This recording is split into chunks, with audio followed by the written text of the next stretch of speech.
성령 강림이 있었던 날 마가의 다락방에는 여러 사람들 약 120여 명이 모였다고 그랬어요. 그들은 모두 제자들이었고 디아스포라들이었어요. 기원 1세기경 남유다가 멸망을 합니다. 그 바벨론이 침략을 해요. 그리고 그 침략으로 거기 있던 예루살렘의 거민들은 세계로 흩어져요. 로마를 비롯해서 주변 나라로 흩어져 갑니다. 그들을 가리켜서 디아스포라라 그래요. 흩어진 유대인들. 근데 그들은 이스라엘의 3대 명절만 되면 흩어졌던 곳에서 아무리 멀어도 고국으로 돌아왔어요. 순례했습니다. 돌아와가지고 명절을 지켰어요. 그래서 작은 도시 예루살렘은 범세계적인 도시로 발전을 했습니다. 사도행전 2장에 보면 그날 그곳에 모였던 사람들의 이야기를 기록하고 있어요. 약 14개국에서 120여 명이 모여들었어요. 그들은 성령 강림이 그날 하면서 아주 소나기에 옷이 흠뻑 젖듯이 성령의 은혜에 그냥 흠뻑 젖었어요. 겉에도 젖었지만 속까지 완전히 충만하게. 제가 목회를 끝내고 이렇게 돌아보면서 아쉬운 것이 참 많지만 그 중에서도 또 아쉬운 것이 하나 있는데 그거는 사역을 하면서 이렇게 성령에 흠뻑 취해본 적이 없다는 거. 내가 그 성령에 아주 흠뻑 한번 취했더라면 제가 사역을 하는데 아주 물불 가리지 않고 열정적으로 했을 텐데 다 끝내놓고 보니까 후회가 많아요.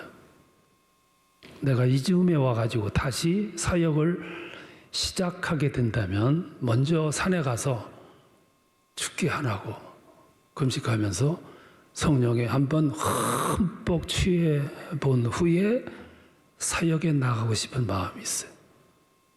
다 시간이 지나니까 후회밖에는 남은 게 없는 거죠.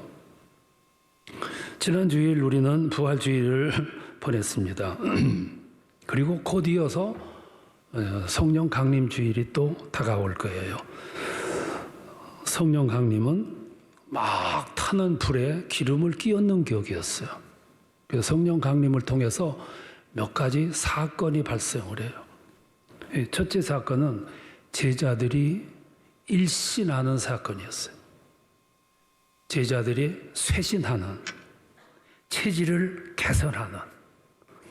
그래서 제자들이 소심했고 두려움에 떨었는데, 그런데 성령 강림 사건으로서 그들의 인생이 확 바뀌어요. 혁신을 일으켜요. 그리고 그 성령은 다락방에 숨어있는 제자들을 밖으로 밀어냈어요. 입을 열게 하셨어요. 그리고 나가서 전했습니다. 부활한 예수를 전했고 성령 세례를 전했고 새 세대가 열렸다는 것을 전했어요. 이제 이 제자들은 더 이상 새님이 아니었어요. 투사가 됐어요. 나가가지고 전하는데 전에는 토끼였고 전에는 비둘기였다면 이제는 늑대가 됐고 호랑이가 됐어요. 완전히 투사가 돼버렸어요.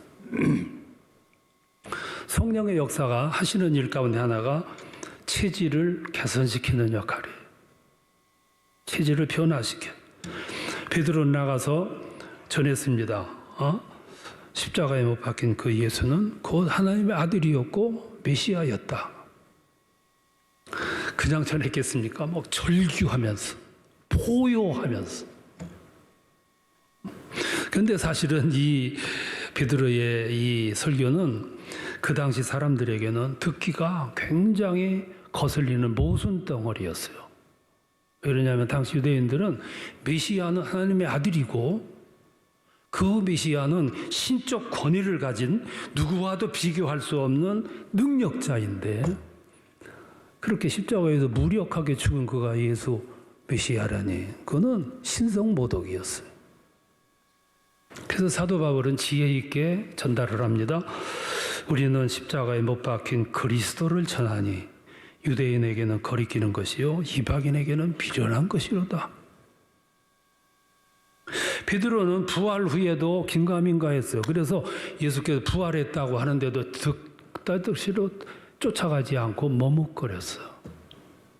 근데 베드로가 베드로 되고 제자들이 제자 된 기점은 성령 강림으로 새롭게 되는 거죠. 우리는 믿음의 세계를 이해할 필요가 있어요. 먼저 지성으로 알아야 돼. 먼저 신학이 세워져야 돼.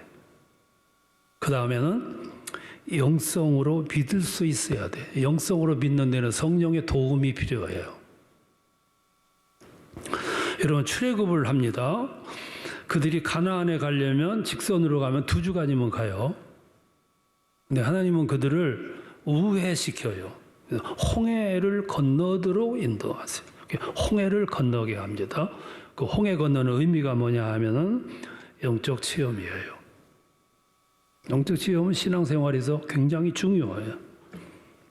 또 광야에서 40년 머무는 동안 출애굽 세대가 다 죽어요.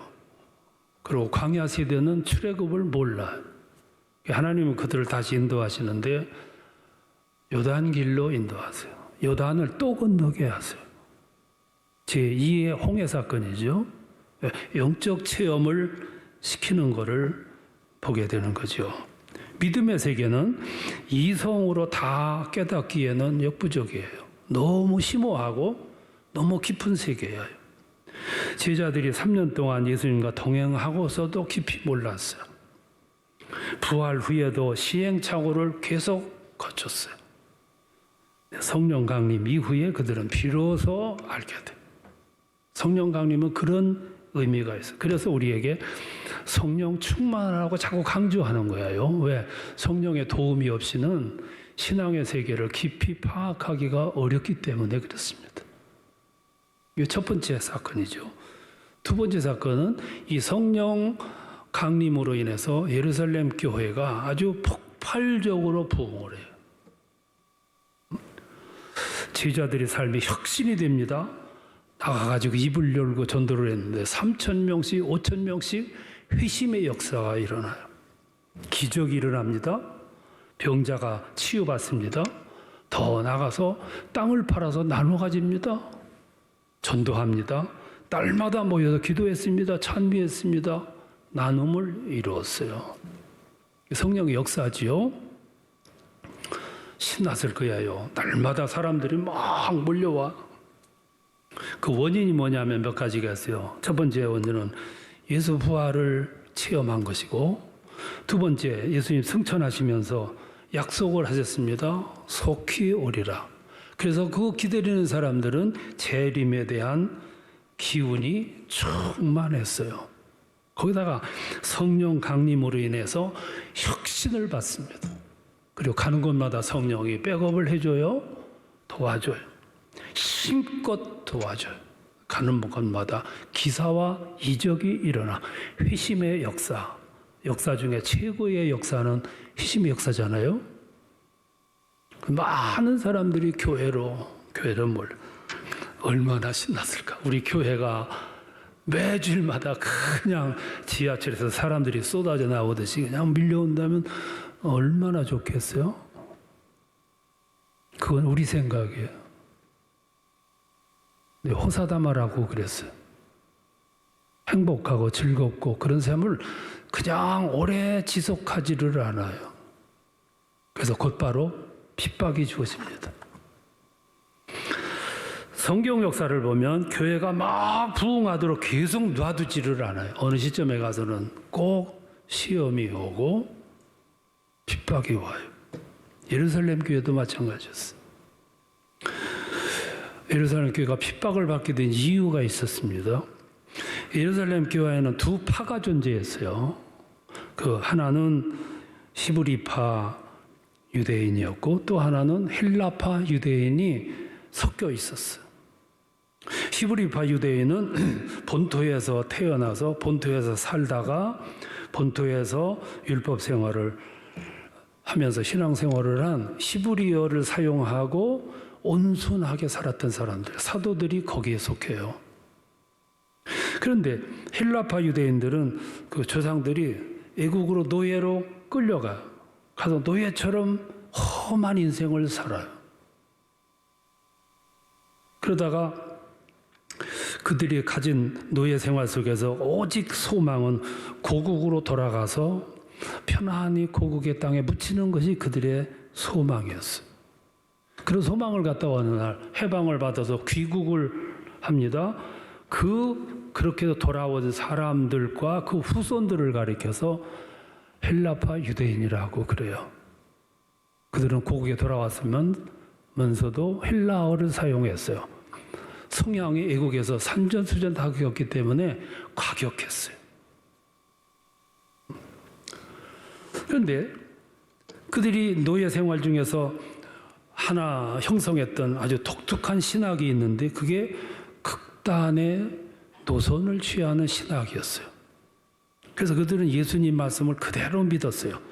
예수님이 신학이 과격했잖아요. 바리새인들을 무섭게 책망을 했어요. 성전에 가서 척결하는데 막 뒤집어 엎고 내쫓고 책망을 하고 호령을 했어요. 무화과 나무를 저주해서 말라 죽게 했어요. 성전을 무너뜨리리라. 그리고 3일 만에 다시 지으리라. 굉장히 과격한 신학이죠.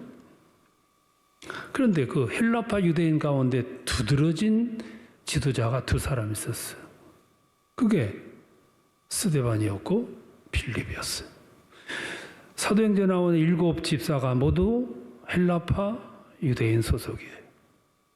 스데반은 행전 7장에서 설교합니다. 그 설교 내용이 아주 급진적이에요. 하나님은 어떤 장소에도 제한되는 분이 아니다. 하나님은 성전 안에만 계신 분이 아니다. 이제 성전 제사는 예수께서 오심으로 대체됐다. 생명이 끝났다. 이 스데반의 설교는 그 당시 신학으로는 너무 앞서가는 신학이었어요. 사람들이 미처 감당을 못할 정도. 마침내 사내들인 의회에 재판에 회부됩니다. 그리고 돌로 칠하는 사형 언도를 받아서 돌에 맞아 죽어요. 그리고 나서 예루살렘이 곧 핍박이 주어집니다. 그 본문의 말씀이 바로 그 말씀이에요. 그날에 예루살렘에 있는 교회에 큰 박해가 있어 사도 외에는 다 유대와 사마리아 모든 땅으로 흩어지니라. 그러니까 이 핍박의 타겟이 누구냐면 예수님의 사도들은 아니에요. 히브리파 유대인은 아니었어요. 누구냐면 헬라파 유대인들, 과격파들. 그래서 이 사람들이 전국으로 이웃 나라로 흩어져요. 그런데 그리스도인들의 특징 가운데 하나는 어디든지 이렇게 흩어지면 반드시 가서 전도를 해요. 전도와 교회를 세웁니다. 한국 사람들 외국으로 이민을 가면 꼭 가서 두 가지를 해요. 하나는 불고기집을 내요. 아주 이거는 FM이에요. 두 번째는 전도해서 교회를 세워요. 교포가 가는 곳마다 불고기집과 교회가 있어요. 또 하나 하는 게 있어요. 반드시 그 교회를 세우고 거기서 싸워. 그게 한국인들의 특징이에요. 그런데 이 예루살렘 교회가 박해를 받고 핍박을 받는데 당장 보면 이건 불행한 사건인데 멀리 보면 하나님이 이방 세계를 복음화하고자 하는 사인이 거기 들어있어요. 하나님의 계획, 섭리죠. 그래서 네 지역이 복음화가 됩니다. 첫 번째 지역이 사마리아예요. 핍박이 오니까 이 헬라파 제자들이 사마리아 땅으로 도망을 가요. 제정신이면 거기를 안 가는데 너무 급하니까. 북이스라엘이 아수르에 멸망을 합니다. 그때 아수르 사람들을 사마리아로 데려와 살게 해요. 그래서 유대인들과 함께 섞여. 혼합 정책이죠. 혼혈 정책. 그래서 마침내 예루살렘, 이제 사마리아는 피가 섞이고 문화가 섞이고 종교가 섞여요. 그래서 저 남쪽 유대인들과 상종을 하지 않게 돼요. 이때 사이가 벌어진 거예요. 정통 유대인들은 저 갈릴리에서 예루살렘에 올라가려면 직선으로 가려면 사마리아를 거쳐야 돼요. 그럼 이틀이면 도착이 되는데 그들은 죽어도 그 땅을 안 밟았어요. 우회했습니다. 그래서 하루가 더 걸려서 그 먼 길 가려면 사흘 길을 걸어갈지라도 그 땅은 안 밟았어요. 그런데 빌립을 중심으로 해서 저 사마리아 가서 복음화 전도를 해가지고 예루살렘 교회가 됐자니까 사마리아가 복음화가 됐대더라. 교회가 세워졌대더라. 그러니까 예루살렘 교회는 사마리아 교회를 감독할 필요를 느끼고 베드로와 요한을 감독관으로 파송을 합니다. 그래서 마침내 보수적인 예루살렘 교회가 변화하기를 시작해요. 그 결과 예루살렘 교회는 사마리아 빌립의 사역을 인준해 주게 됐고 더 나아가서 사마리아인들도 하나님의 백성으로 편입을 시켜서 받아들여요. 그래서 증오 관계가 해소되는데 얼마 걸렸냐면 700년이 걸렸어. 성령의 역사죠. 사마리아가 복음화가 됐어요. 두 번째는 이디오피아 내시 전도죠. 전도는 두 가지 방법이 있어요. 가서 전하는 방법이 있고 온 사람들을 복음화시켜서 다시 보내는 방법이 있어요. 이디오피아 여왕의 내시가 유대교의 호감을 가지고 예루살렘에 와서 예배에 참석을 했다가 돌아가는 길이었어요. 돌아가는 그에게 하나님의 성령께서 빌립을 그에게 파송합니다. 이 내시는 유대교로 개종하려면 할례를 받아야 되는데 이 내시는 고자였어요. 할례를 받을 수가 없어서 예루살렘 교회에 와서 예배 드리는데도 성전에 들어가지 못하고 뜰만 밟고 가던 길이었어요. 가면서 그는 율법서를 읽고 예언서를 읽고 갔어요. 그 읽은 내용이 이사야 53장이었어요. 고난받는 메시아. 그때 빌립이 찾아와서 그 고난받는 메시아에 대한 이야기를 쭉 해주고 결신을 받아서 그는 오아시스에 내려서 세례를 받게 돼요. 그 세례는 비할례자가 받은 최초의 이방인 세례였어요. 그래서 그가 돌아가 가지고 이디오피아를 복음화시켜 사마리아가 복음화가 되고 또 이디오피아가 복음화가 되는 거죠. 이런 역사를 사도행전은 이렇게 설명을 하고 있습니다. 성령이 너희에게 임하시면 너희가 권능을 받고 예루살렘과 온 유대와 사마리아와 땅 끝까지 이르러 내 증인이 되리라. 여기서 한 가지 조건이 있어요. 성령이 임하시면. 성령이 내 인생에 임하시고 성령이 내 미래에 임하시면 나의 미래에는 이와 같은 역사가 이루어진다는 거죠. 내 생각과 내 수준을 넘어서 성령의 수준에서. 세 번째는 다메섹 전도서예요. 이 핍박이 주어질 때 일부는 다메섹으로 피신을 했어요. 오늘날 시리아의 다마스커스죠. 사울이 미친 듯이 살기등등하여 그들을 잡으러 가다가 부활 예수를 만나. 그리고 사도가 돼. 그 이야기가 오늘 읽은 성경 말씀이에요. 그래서 오늘 시리아가 오래전 역사를 가진 기독교 국가가 된 거예요. 네 번째 장소가 안디옥입니다. 이 사람들이 안디옥까지 피신을 갔어요. 거기 가서 전도를 해서 안디옥 교회를 세웁니다. 예루살렘 교회에서 안디옥에 대한 소식을 들어요. 그래서 그 교회도 관리할 필요가 있어서 감독관으로 바나바를 파송합니다. 바나바가 안디옥에 가서 이렇게 보니까 안디옥 바로 인근에 사도 바울의 고향 다소가 있었어요. 사도 바울은 그때 회심한 후에 고향에 가 있을 때예요. 그래서 바나바는 거기에 가서 사도 바울을 데리고 와서 안디옥 교회를 함께 부흥시켜요. 부흥한 안디옥 교회는 바나바와 사도 바울을 소아시아 지역 전도하는 선교사로 파송을 해요. 그래서 그것이 계기가 돼서 마침내 소아시아, 마게도냐, 빌립보, 데살로니가, 아덴, 고린도, 에베소, 훨씬 넘어서 로마로, 로마에서 땅끝 나라 서바나까지 복음화가 되는 역사가 이렇게 만들어진 거예요. 더 나아가 그것뿐이냐 하면 거기서 로마서에서 빌레몬까지 성경을 기록을 해. 그리고 사도행전이 탄생되는 거예요. 놀라운 변화죠. 이게 성령의 역사예요. 결론입니다. 우리는 세 가지 유념할 필요가 있어요. 하나는 하나님의 최대의 관심사가 뭐냐 하면 복음화다. 그 복음화 때문에 하나님이 예수를 세상에 보내셨고, 그 복음화 때문에 예수를 십자가에서 죽게 만드셨고, 그 복음화 때문에 예수님을 다시 살려 부활하게 하셨고, 그리고 성령 강림하게 하신 거예요. 이걸 아셔야 돼. 교회의 최대의 관심은 하나님의 관심을 이행하는 거예요. 그게 전도예요. 두 번째,